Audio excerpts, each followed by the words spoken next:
Commander Li Jun stared at his reflection in the mirror, barely recognizing himself. His once tan skin was now a pale blue with faint silver markings that curved along his cheekbones. His eyes, normally brown, glowed a soft amber. The transformation had taken weeks of painful genetic modifications and surgeries, but the result was convincing. He looked like a Prolaxian noble. "How does it feel?" asked Dr. Song, adjusting something on the medical console. "Strange," Li admitted, moving his newly elongated fingers. "But I can manage." Earth's first contact with the Loraxian Empire had been accidental. A mining vessel that strayed too far had encountered their scout ships. The subsequent diplomatic meetings revealed a vast interstellar civilization with technology centuries beyond Earth's capabilities. If humans wanted to survive in this new galactic community, they needed leverage. That's where Operation Blue Star came in. "Remember," Admiral Park said, reviewing the mission parameters one final time, "Queen Tai is seeking a consort from allied worlds. The Prolaxians are their oldest allies, but relations have cooled recently. Your cover as Ambassador Kim gives you the perfect opportunity." Li nodded. "Get close to the Queen, gather intelligence on their defense systems, and establish a foundation for future negotiations." "Exactly. The fate of Earth might depend on this mission," Park said, his expression grave. "Our planet can't afford to be seen as a threat or dismissed as primitive." The journey to Loraxia Prime took 3 weeks aboard a modified shuttle disguised with Prolaxian technology. Li spent the time perfecting his role. Ambassador Kim's son, a distinguished diplomat from the Prolaxian outer colonies. He memorized cultural nuances, practiced the distinctive flowing gait of the Prolaxians, and rehearsed the unique clicking consonants of their language. When he finally arrived at the orbital station above Loraxia Prime, Li felt a mix of awe and terror. The station itself was larger than Earth's moon, a massive ring structure with spires extending inward and outward. Ships of countless designs moved in precise patterns around it. A welcoming party met him at the docking bay. Tall, slender Loraxians with iridescent skin in shades of silver and white. Their elongated features gave them an elegant, almost ethereal appearance. "Ambassador Kim," the leader said with a formal bow. "I am Minister Da. Welcome to Loraxia Prime. The selection ceremony begins tomorrow. Tonight, you will rest in the diplomatic quarters." Li bowed in return, exactly as he had practiced. "The honor is mine, Minister. The Prolaxian High Council sends their warmest regards to Queen Ta." The diplomatic quarters exceeded all luxury Li had ever known. The walls shifted colors to match his mood, and gravity could be adjusted with a gesture. He used the privacy to check in with Earth using a quantum communicator disguised as a ceremonial Prolaxian meditation stone. "Phase 1 complete," he reported. "No suspicions so far." The next morning, Li joined 20 other suitors from various worlds in the Great Hall. Each represented advanced civilizations, allied with or seeking favor from the Loraxian Empire. Li noted with relief that he wasn't the only blue-skinned delegate. The announcement of Queen Tay's arrival silenced the hall. Li had seen images during his briefing, but they didn't capture her presence. She walked with graceful authority, her silver skin luminous under the hall's crystalline lights. A subtle crown of living metal shifted and flowed around her head. One by one, the suitors were given a chance to present themselves. Many offered elaborate gifts or boasted of their military prowess. When Li's turn came, he approached and bowed deeply. "Your Majesty," he began, "while others offer weapons and warriors, I bring a different proposal. The Prolaxian outer colonies have developed new agricultural methods that could triple food production on your border worlds. We seek not a military alliance, but a partnership of prosperity." A murmur went through the observers. Queen Tay's eyes, completely silver with no visible pupil, fixed on him with sudden interest. "Curious," she said, her voice musical yet commanding. "Most suitors promise me warships and battle strategies. Peace builds empires that last millennia." Li replied, "Wars merely determine who rules the ruins." Something changed in her expression. Surprise, perhaps even respect. "Ambassador Kim, you will join me for the evening meal," she declared. "I wish to hear more of these unconventional ideas." Later, as they dined on foods Lee couldn't identify but pretended to recognize, Queen Ta studied him carefully. "Your dialect is unusual for a Pralaxian noble," she observed. Lee's heart raced, but his training held. "I was educated in the outer colonies. Regional variations are common there, far from the central worlds." She seemed to accept this explanation. "Tell me more about these agricultural methods." As Lee explained the fictional farming techniques, based on actual Earth innovations but modified to sound alien, he noticed General Hyun watching him from across the hall, suspicion evident in his posture. By the end of the evening, 5 suitors had been dismissed. Lee was among the 15 remaining. As he returned to his quarters, he couldn't help feeling he'd passed the first test, but General Hyun's watchful eyes worried him. Earth was counting on him. One mistake could mean not just his death, but potentially the identification of Earth as a threat to be eliminated. Yet beneath the pressure, Lee felt something unexpected: genuine fascination with Queen Tai and her world. In the following days, Lee found himself navigating the complex politics of the Loraxian royal court. Each morning brought new challenges as the number of suitors gradually decreased. He carefully observed the remaining candidates, noting their strengths and weaknesses. General Hyun's suspicion hadn't faded.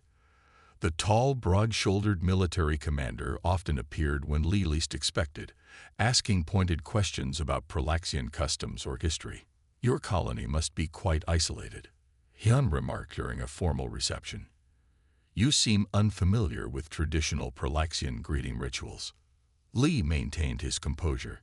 "The outer colonies develop their own ways, General. Isolation breeds innovation, and sometimes departure from tradition." Before Hyun could press further, Queen Tai approached. "Ambassador Kim, would you walk with me in the Crystal Gardens? I find them most peaceful at this hour." The gardens were unlike anything on Earth, plants that seemed part crystal, part organic matter. They glowed with internal light that shifted colors as Lee and Queen Ta passed. "Your competitor from Valerian is offering me a fleet of warships," the Queen said without preamble. "The Zoom delegate promises rare minerals from their asteroid mines. What do you offer that compares, Ambassador?" Lee considered his answer carefully. "Knowledge, Your Majesty. The Pralaxian archives contain scientific discoveries your researchers might take decades to achieve independently." "Science," she sounded amused. "Not a traditional courtship gift." "Progress rarely comes from tradition," Lee replied. "Your empire stands at a crossroads. Expansion through conquest requires constant warfare. Expansion through advancement creates stability." The Queen's 7-fingered hand rested lightly on his arm. "You speak boldly for a suitor. Would you prefer empty flattery?" Her silver eyes studied him. "No. That's why you remain while others have been dismissed." As weeks passed, Lee participated in various selection trials. Some tested physical prowess. Lee relied on his military training while being careful not to display fighting techniques unknown to Pralaxians. Others assessed intelligence or diplomatic skill. After a particularly challenging diplomatic simulation involving a fictional border dispute, Queen Ta invited the remaining 8 suitors to a feast celebrating the annual stellar alignment. "A time of new beginnings," she explained to Lee as servants prepared the grand hall. "When the 5 guardian stars align, it symbolizes harmony and balance." The feast was elaborate, with foods representing all corners of the Loraxian Empire. Lee sat near Queen Ta, with General Hyun watchfully positioned nearby. As the evening progressed, Lee noticed a server behaving oddly, nervously checking timepieces and exchanging glances with guards. Trusting his instincts, Lee excused himself briefly. Pretending to seek refreshment, he circled back through a service corridor. There, he discovered 2 unconscious royal guards and the server removing a weapon from a hidden compartment. Lee acted instantly. Using Earth combat techniques, modified to seem Pralaxian, He disarmed the assassin. The commotion drew attention just as two more infiltrators entered through different doors, weapons aimed at the Queen. "Threat," Lee shouted, grabbing a decorative staff from the wall. He leaped across tables, moving with speed that surprised even the Loraxian guards. He deflected one attacker's aim while sweeping the legs from under another. General Hun reacted quickly, neutralizing the third assassin. When the brief violence ended, all eyes turned to Lee, who stood protectively before Queen Ta. Later, in her private council chamber, the Queen addressed Lee. "You saved my life. Your combat skills are unusual for a diplomat. Prelaxian diplomats in border regions must train for all contingencies," Lee answered smoothly. "Indeed," said General Hyun, not bothering to hide his skepticism. "Most unusual techniques."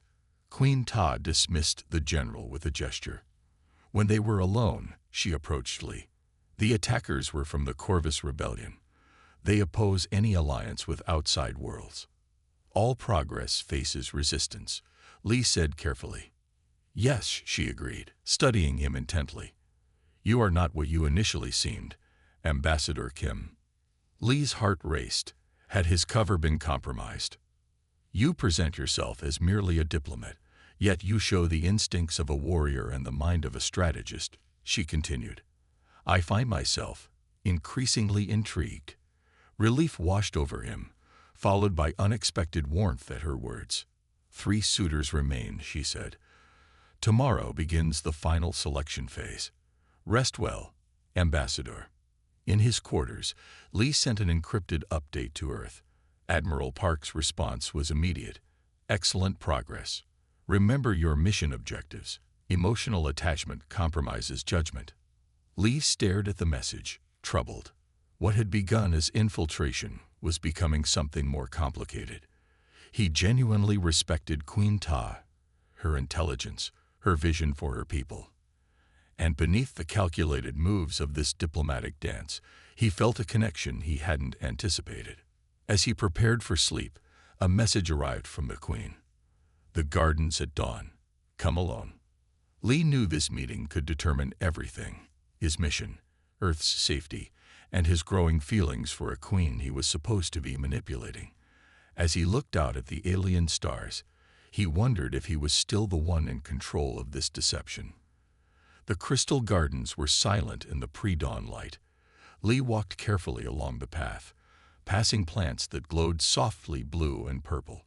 Queen Ta waited for him beside a fountain that flowed upward, defying gravity. She wore simpler clothes than usual, a silver robe without the formal royal symbols. "Ambassador," she greeted him. "Thank you for coming." "Your invitation honors me," Lee replied, bowing slightly. "Walk with me. We can speak freely here. No recording devices, no guards." She gestured toward a secluded path. "This area is shielded from surveillance." They moved deeper into the gardens. The Queen maintained a thoughtful silence until they reached a small clearing surrounded by tall crystal formations that hummed softly. "Tomorrow I must choose," she said finally. "The council presses for a decision. General Hun favors the Valerian commander." "And what does Queen Ta favor?" Lee asked. She turned to face him directly. "I find myself drawn to you, Ambassador Kim. Your perspective differs from the others.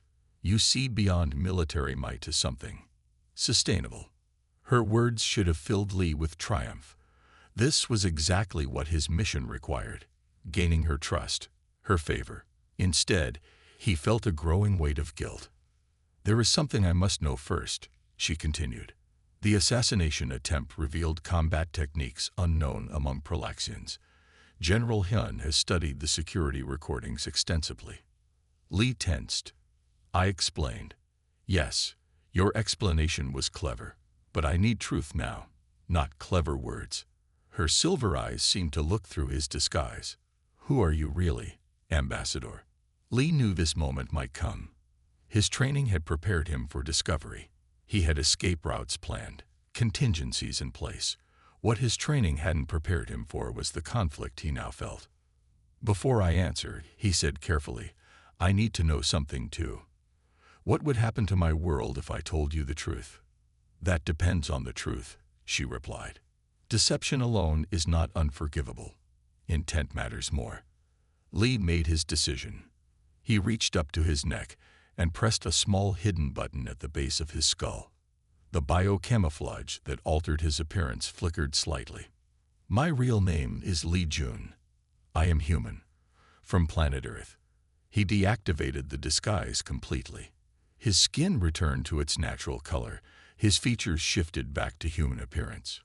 Queen Ta stepped back, her expression a mix of shock and something harder to read. Perhaps betrayal. A completely unknown species, she whispered. How did you? We discovered your scout ships near our solar system 3 years ago. We've been monitoring your communications, learning your languages. Lee continued quickly. Earth is relatively primitive by your standards. We have no faster-than-light travel of our own. We modified a captured scout ship to get me here. Why this deception? To assassinate me. Her hand moved toward a hidden weapon. No, to protect Earth. Lee held his hands open to show he meant no threat. Your empire has eliminated civilizations that posed potential future threats. We needed to understand your intentions, find a way to ensure our survival. By sending a spy to seduce a queen. Her voice was cold. By finding common ground. By building a relationship that might protect my world. Lee took a risk and stepped closer. But what began as duty has become something else. I've come to admire you, your vision, your desire to reform the empire. Pretty words from a proven liar. Test me, Lee challenged. Ask anything. I'll tell you the truth now, whatever the cost. For nearly an hour, Queen Tai questioned him about Earth, about humanity, about his mission. Lee answered everything honestly. He described Earth's divisions and unity, its beauty and flaws. He explained his military background and the desperate gamble his mission represented. Finally, she fell silent, processing everything. I should have you executed, she said. The council would demand it. I understand, Lee said quietly. But before you decide, I ask one thing. Consider what Earth could offer as an ally rather than a subject. We're adaptable, innovative. Different perspective has value. And if I chose you anyway, what then? The question surprised him. You would still consider me as consort, knowing the truth. I'm considering everything, she replied, including that you chose to reveal yourself when escape was possible. She studied his true face. Your human features are not unpleasing. The wedding is in 3 days, Lee said. If you choose me, what happens when others discover what I am? Queen Tai looked thoughtful.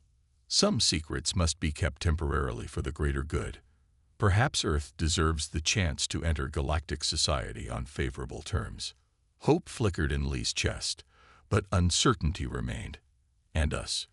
Was everything between us part of the game? Queen Ta stepped closer, examining his human features with curious fingers. I chose you before knowing what you were. That truth remains. She lowered her hand. I need time to think. Return to your quarters. Maintain your disguise. I will summon you when I've decided. As Lee walked back, his disguise reactivated. He felt both dread and strange hope. His mission had just veered into uncharted territory, and Earth's fate now rested entirely in Queen Ta's hands. Lee paced in his quarters, waiting for Queen Ta's decision. Hours had passed since their meeting in the garden. He had sent an emergency update to Earth, explaining the situation. Admiral Park's response was predictably urgent. Prepare for immediate extraction. Mission compromised. But Lee couldn't leave, not yet. He needed to know the Queen's decision. And something else kept him there, something he wasn't ready to admit even to himself. A soft chime interrupted his thoughts. A message glowed on the wall display. The Queen requests your presence. Royal Chambers. Come alone. Heart racing, Lee checked his disguise and made his way through the palace corridors. Guards stood at attention but allowed him to pass without question. Inside the Queen's private study, he found her examining star charts. You came, she said without looking up. I wasn't certain you would. I considered running, Lee admitted. It would have been the safer choice. Yet here you stand. She finally turned to face him. I've made my decision. I will choose you as my consort. Relief flooded through him. Thank you. Earth will. I'm not finished, she interrupted. There are conditions. First, we establish formal, secret diplomatic relations with Earth immediately. Second, you help me identify threats within my court. And third, her eyes fixed intently on his, no more lies between us. About anything. Lee nodded. Agreed. On all counts. Good, because we face a more immediate problem. She activated a holographic display showing surveillance footage. General Hyun has been meeting with members of the High Council in secret. I believe they suspect you are not what you claim. The footage showed Hyun speaking urgently with 3 council members. Though there was no audio, their expressions showed concern and anger. How much do they know? Lee asked. Unknown, but they've accelerated preparations for the purification ceremony before our wedding. It's an ancient ritual, designed to ensure genetic compatibility. Queen Tae's expression darkened. It would expose your true nature instantly. When? Tomorrow. We have little time. She moved to a secure cabinet and removed a small device. This will help us communicate securely. Take it. Lee accepted the device, noting its advanced design. What's your plan? The general doesn't just oppose you. He opposes my entire vision for the empire. For generations, the Council of Eight has controlled imperial policy from the shadows. They see me as a figurehead, and my marriage as a chance to strengthen their influence. And a human consort would threaten that, Lee concluded. Precisely. I need allies. She touched the communication device in his hand. Contact your people. Tell them I offer peace and technological exchange. In return, I need their help exposing the Council's corruption. Lee established the connection to Earth while Queen Ta watched with fascination at the primitive but effective human encryption. Admiral Park's face appeared, his expression grave. Commander Lee, this is highly irregular. His words stopped when he saw the Queen. Admiral Park, Ta said formally, I propose an alliance between Earth and the Loraxian Empire, negotiated in good faith. The discussion that followed lasted hours. Terms were debated, promises made. By the end, a tentative agreement was reached. Earth would provide intelligence support to expose the Council's corruption, and in return, the Loraxians would recognize Earth as a protected sovereign world, with limited technology transfers to follow. We need to move quickly, Lee said after the communication ended. How do we avoid the purification ceremony? We don't, Queen Tae replied. We use it. The next morning, the palace was abuzz with preparations. General Hyun looked triumphant as he oversaw the arrangement of the ancient ceremonial chamber. Crystal devices, clearly medical in nature, were positioned around a central platform. All is ready, Your Majesty, Hyun announced when the Queen arrived with Lee. The ceremony will reveal the true compatibility of your chosen mate. Indeed it will, General, she replied calmly. Let us proceed. Lee stepped onto the platform, his disguise still active, but his mind racing. The Queen had explained her plan, but so much could go wrong. As the ceremony began, crystal devices scanned Lee's body. Hyun watched intently, waiting for the moment of exposure. Suddenly, alarms blared throughout the palace. What is happening? Hyun demanded. Security breach, a guard reported. The royal data archives are being accessed without authorization. Hyun hesitated, torn between staying for the ceremony and investigating the breach. Go, General, Queen Ta commanded. Secure the archives. The ceremony can wait. As Hyun rushed away, Queen Ta quickly disabled the scanning equipment. It worked, she whispered to Lee. Earth's hackers have created the diversion. What will they find in the archives? Lee asked. Evidence I've been gathering for years. Records of the Council's secret meetings, illegal weapon sales, assassination orders. Her eyes gleamed.